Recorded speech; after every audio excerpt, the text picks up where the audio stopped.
Good morning, Food Stylist versus fans. We are at our local Starbucks, and what a better way to start a day of food styling lattes than to get our caffeine fix and our inspiration for the day. What I want to achieve today is the images that you see behind me on their menu board.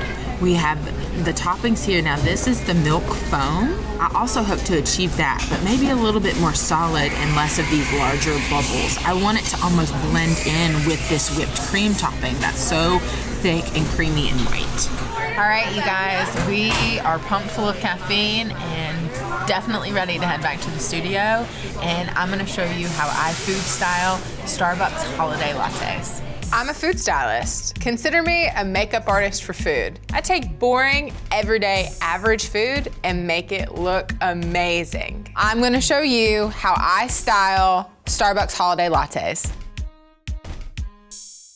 So the first step for making our lattes is to make the coffee. Instead of making espresso the way the baristas do it, I'm using instant espresso powder. This is just a really simple way to make coffee or espresso for photography without having to go through all the steps of brewing your own coffee. Whenever you see like a cup of coffee alongside an image, it's probably just made with instant espresso powder. That way it's really accessible for the food stylists to use. They can reheat it as they need to, and you're not wasting a really nicely brewed cup of coffee that's gonna just sit on set for a long time. All right, so to get the latte looking the way that we want it, that creamy, rich consistency, I have a couple of ingredients over here. So we're definitely gonna add milk to our coffee base. And this is just room temperature milk. It has not been heated, but it's definitely not cold. And that looks really nice. It's a little bit darker than what you would see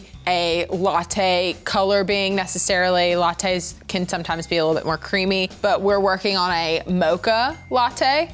So that one is gonna have a richer, chocolatey look to it. I'm adding a little bit of heavy cream, also room temperature. It has not been heated. That just gives the coffee base a little bit of a richer consistency. So to me, this looks great. The color is perfect. So now I'm gonna add my chocolate. This is just a chocolate syrup. It obviously is meant to incorporate into liquids versus if you just melt chocolate. When you style a latte for food photography, for advertisements, and Starbucks in particular has done this, they've put their lattes in a clear glass coffee mug, so that way you can see the coffee itself and the individual layers that your latte provides. It's very attractive. It makes the consumer want to buy that cup of coffee and drink that cup of coffee. So when I'm making my coffee base, I'm looking for those exact colors that Starbucks uses for their lattes. Bloop. So much chocolate. So delicious. I have my base for my mocha made. Now I'm gonna work on my other two coffee drink bases. So we're making all these the same way. The only difference is the color of the latte itself. With the mocha, obviously we were looking for a really rich chocolatey color. For the next one, it's a creme brulee latte. So we're actually looking for a more caramel color. This is my dulce de leche product. It's a delicious caramel, which is going to give this coffee a really lovely golden brown color. So it's really important to note that everything that I'm using today is completely edible and realistic. All the ingredients can be actually ingested. However, when you are making something for food styling, it is about the way it looks. So what I'm trying to do is take the color of the product and match it to the picture that I am trying to replicate today. And last but not least, we are going to work on this third latte, which I'm really not even sure what it is, but it's much lighter than the other two, which is great because we want them all to look different.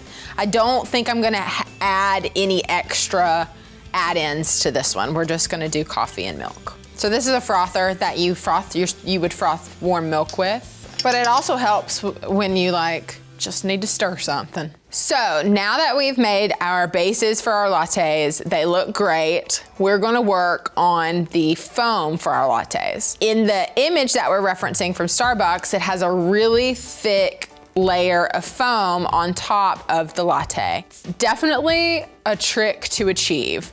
Even when you have a barista set up and you're foaming your milk with the cup and the wand and the whole thing, and it's, you know, really intimidating because it hisses at you like, so today I'm gonna show you a little trick that I have for making foam for lattes for food styling. I have an electric milk frother. It heats up your milk and also froths it at the same time with this little whisk attachment. And then to add to my milk, I have a shelf-stable powdered whipped cream product that normally you would just add cold milk and vanilla to and beat it to make a whipped topping. But today it's gonna act as a stabilizer for our latte foam. Hopefully, disclaimer, it will give us a thick, rich, creamy foam topping for our lattes. And I'm just gonna add about a tablespoon, and now I'm just gonna turn that on and let it do its magic. The bubbles on this frothed milk are really tight, which makes it look like a really thick head of milk foam. It's exactly what we want it to look like. Now it's time to build our lattes. We have our prop glasses that we're gonna use for our photo setup. I have a funnel to help the liquid go straight into the glass without messing up the glasses that we cleaned and shined. I'm gonna leave about an inch at the top for our milk foam. Consistency is key here. Okay, these are beautiful. So now I'm gonna take my frothed milk. It is held up very nicely. It's thick, it's white, it looks delicious. I have to tell you, I'm using things that I've done before, things that I have experience working with, but I've never actually done this before. So I have my lattes in the cups. One thing that really sticks out to me in their ad, there are these beautiful tones on the top of the lattes. So I took a little bit of our mocha base with milk foam that I already had mixed up, and I was just gonna add like a little layer to the top here, just around the edge. I think I might add like a little bit on this caramel latte. So I added a little bit of white back into that so it like fills that space in, and then I think I'll just take my spoon and just sort of like blend those two together a little bit so it looks a little bit more natural. And then the same with this last one too. I think I'll add a little bit of color. I'm just going back over and I'm adding a little bit more of the white milk foam, just filling in a couple spaces, making sure the height of the foam is where I want it to be. These drinks are looking really, really nice. I think they're gonna hold. However, they're not gonna last forever. So the quicker we can get our beauty shot of these gorgeous lattes, the better off we are, because I don't wanna have to remake them.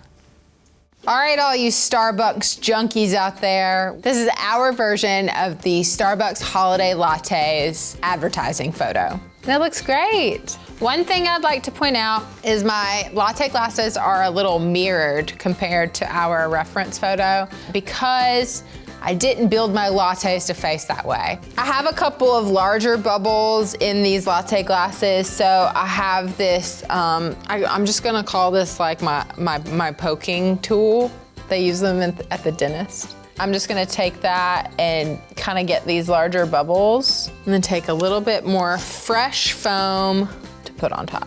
So now I'm gonna add my whipped topping to each of them. If you see in the photo, they're each a little different. I'm not gonna be able to replicate those whipped cream swirls exactly like they are in that particular photo, but I'm gonna try my best and at least make them look really pretty. That looks good. Well, before everything goes to hell in a handbasket, we're going to add our garnishes. So we have beautiful chocolate curls that I'm gonna add to the mocha. And then you'll notice in the reference photo that there are some that are just so beautifully yet haphazardly on the surface. So we're also gonna do that. I have this beautiful gold sanding sugar to go on top of the creme brulee latte. And then last but not least, we have this beautiful whatever it is, latte back here. We're gonna do some red sanding sugar. And then I have these white pearls. All right, guys, we're finished. I think this turned out great. They don't look exactly like the Starbucks photo, but considering it was the first time that I've styled a latte, I think they look really good. I'm gonna get out of the way and let our photographer take a couple final beauty shots. Comment below and let me know what you thought about this episode.